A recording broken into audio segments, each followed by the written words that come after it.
I mean, that was pretty wooden. Oh, come on. We've just got a new Prime Minister, a new leader, somebody that's united the Conservative Parliamentary Party. I think we should be very happy that we're not going to go through any more days, weeks or months of the psychodrama that's engulfed the government for the past period. We've got to focus on the positives. We've got to focus on what Rishi's going to bring to the country, which is solid, serious, professional and competent government, something I think that the United Kingdom is crying out for. And I think that that speech demonstrated exactly what we're going to get. You know, what we need right now is to focus on the issues that are facing the country. That's what Rishi's going to do. And I'm absolutely delighted that he's going to be passing through the door of number 10 tomorrow as Prime Minister. OK, it's an increasingly mixed bag in my inbox in front of me here, Andrew. Some people are saying, yes, OK, now is the time for stability and we need to crack on. Quite a lot of people, in fact, most of them, are saying to me that it's time for a general election because Conservative Party members didn't vote for Rishi, they voted for Liz Truss. And now it looks a little bit like the adults in the room wearing their big banker suits have taken over and the public haven't had a say. Have you not got to go to the polls?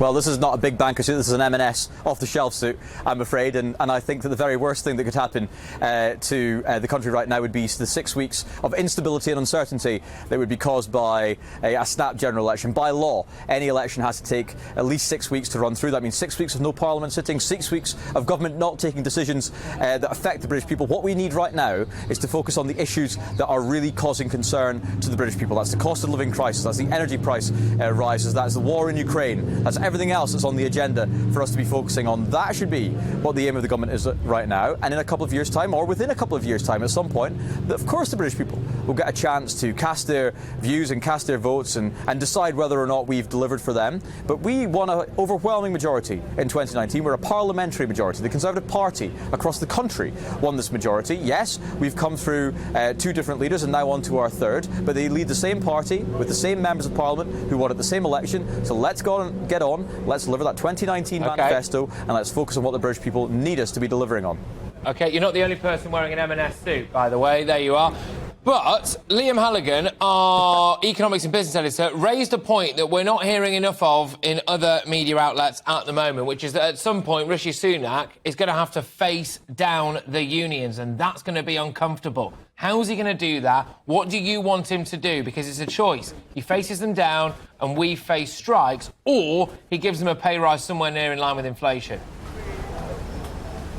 I think we need to face them down. I think we need to be on the side of the hard-working British people who are fed up with being held to ransom by militant trade unions who are stopping people getting on with their daily lives by either that being the train drivers going on strike or postal workers going on strike. Of course, everybody's facing the cost of living situation right now. Of course, postal workers and train drivers are balloting to increase their own pay. But the fact is these militant trade unions who are deliberately going out of their way to obstruct the deals that are being struck in good faith by their employers, by the government, and by other organisations are the very people that we should be taking on right now and not giving in to them. We need this country to move forward, and we're on the side of the hard-working British people. And Rishi Sunak will be standing up for them in the months and weeks ahead. He's got a massive job because, yes, all right, he's got the economic crisis, he's got what we've just discussed there about facing down the unions, which he's going to have to do. But he did allude to himself, apparently, saying that there's an existential crisis in the Conservative Party, and from where I'm sitting, a lot of that has to do with immigration and illegal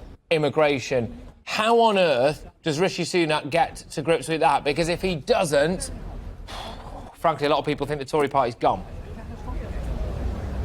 Yeah, look, I mean, immigration is one of the huge issues that Rishi's going to be tackling. He's very much in favour of the Rwanda policy that was introduced by Boris Johnson. He absolutely wants to get to grips with the small boats crisis that we have in the English Channel. He made that very clear over the summer in numerous hustings, and we'll be finding out more about exactly how he's going to be doing that over the next few days and weeks as he actually gets in to Downing Street and appoints as Home Secretary and moves this country forward. There are numerous challenges that this country face. That is just one of them. And the Conservative Party, I think, having elected Rishi Sunak, is now in a good place to come together, to move forward and to unite as one as we tackle these huge challenges, as you said, the British people expect us to take on and fix. OK, final question.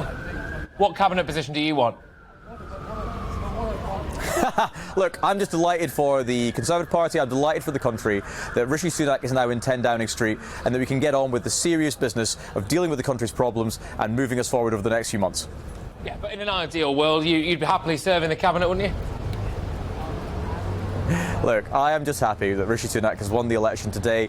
I'm happy we can put the psychodrama of the last few months behind us, tackle the big issues that we've got. I think that's what the British people care about, not whether or not I, in my M&S suit, is going to be sitting around the cabinet table of Rishi Sunak. Yeah, Minister for Fashion, maybe. Thank you very much, Andrew Bowie, Conservative MP. Look, great to have you on the show.